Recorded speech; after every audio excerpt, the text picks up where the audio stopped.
ত্রয়োদশ জাতীয় সংসদের নির্বাচিত সদস্য এবং বিএনপি চেয়ারম্যান তারেক রহমানের প্রধানমন্ত্রী হিসেবে ও মন্ত্রিসভার সদস্যদের শপথ ঘিরে চলছে শেষ সময়ের প্রস্তুতি।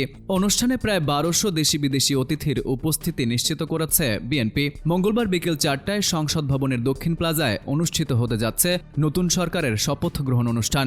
বিএনপির এক প্রেস বিজ্ঞপ্তিতে জানানো হয়েছে, অনুষ্ঠানে প্রায় 1200 দেশি বিদেশি অতিথি উপস্থিত থাকবেন।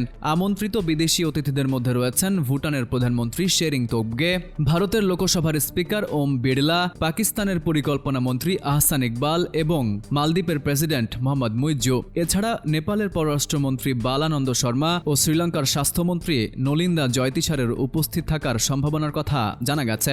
শপথ অনুষ্ঠানে সার্কভুক্ত দেশের পররাষ্ট্রমন্ত্রীদের আমন্ত্রণ জানানো হয়েছে বলে রোববার সাংবাদিকদের বলেছেন আইন উপদেষ্টা। সংসদ সচিবালয় সূত্র জানিয়েছে, অনুষ্ঠান আয়োজনের সব প্রস্তুতি ইতোমধ্যে সম্পন্ন হয়েছে।